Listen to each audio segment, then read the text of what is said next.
Magandang araw po sa lahat. Ito po once again si Attorney Paragosa. Recently po ay naging usap-usapan ang pagkatao ng current mayor ng Bamban, Tarlac, ngayon na si Mayor Alice Guo. Some say na Chinese spy daw siya kasi hindi niya masagot ang ibang tanong tungkol sa kanyang tunay na pagkatao. Although she was asked several questions na nasagutan naman niya, but the same raised more questions than answers. Like, sabi niya, 17 years daw bago na-register ang birth certificate niya. Kasi she was not born in a hospital, but rather sa bahay lang nila. Then, wala siyang school records kasi homeschooled daw siya. Tapos, yung father daw niya ay isang Chinese. But she cannot give further details as to her mother. So, parang unknown ang mother niya. Tapos, yung alleged involvement niya sa Pogo operation sa kanilang lugar. Because yung ibang properties na ginamit nitong Pogo operations ay mga properties niya. Which sabi niya, matagal na niyang naibenta. Ito, bago pa lang siya naging mayor ng Bamban. Ito po ay ilan lamang sa mga issues na hinaharap ni Mayor Alice ngayon. But perhaps the biggest question is yung sa citizenship niya in relation sa kanyang pagiging mayor ng Bamban, Tarlac. Bakit sobrang importante po ng question ng citizenship sa case po na ito? Before natin sagutin yan, ay magpunta muna tayo sa qualifications bago tumakbo for mayor dito sa Pilipinas. Sa ilalim po ng ating Local Government Code of 1991, ang qualifications for local positions, more particularly for mayoralty positions ay number 1, dapat citizen siya of the Philippines. Number 2, the candidate should be at least 23 years of age in urbanized city, while at least 21 years of age naman in component cities and municipalities. Number 3, able to read and write Filipino or any other local language or dialect. Number 4, registered voter in the constituency or in the locality. And the last one, number 5, resident thereof for a period of not less than 1 year immediately preceding the day of the election.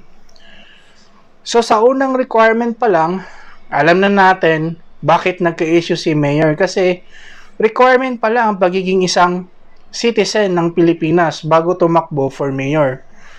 So with this, sino po ba or paano po ba maging citizen ng Pilipinas? Here po, we need to consult our very own constitution.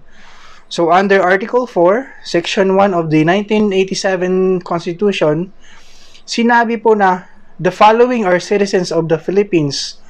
Number 1, those who are citizens of the Philippines at that time of the adoption of this Constitution. Number 2, those whose fathers or mothers are citizens of the Philippines. Number 3, those born before January 17, 1973 of Filipino mothers who elect Philippine citizenship upon reaching the age of majority. And the last one, those who are naturalized in accordance with law.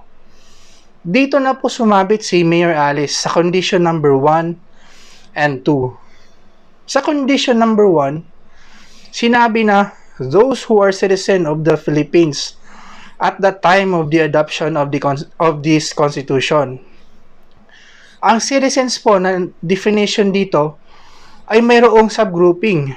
Bali, this could either be a natural-born citizen or those who are citizens of the Philippines from birth without having to perform any act to acquire or perfect their Philippine citizenship, or citizens by way of naturalization.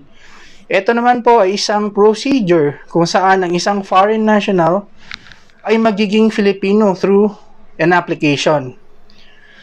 So, with regard po dito, ang problema kang Mayor Alice is that wala siyang maipakitang proof na nagpapatunay na napabilang siya either dito sa dalawa. Kasi, Ang sabi lang niya, 17 years pa bago na-register ang birth certificate niya.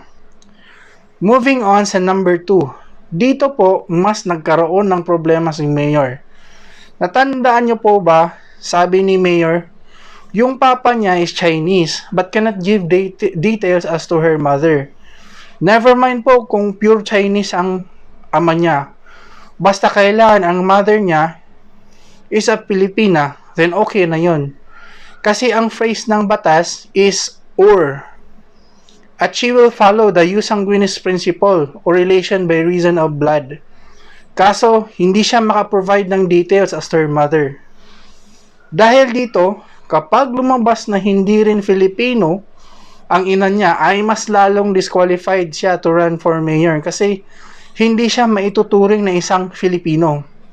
Bale, ang pagkakatalaga sa kanya ngayon as mayor ay wala pong visa at pwede po siyang makasuhan ng perjury dahil sa pagsisinungaling, which will result in the filing against her of a quo warranto case.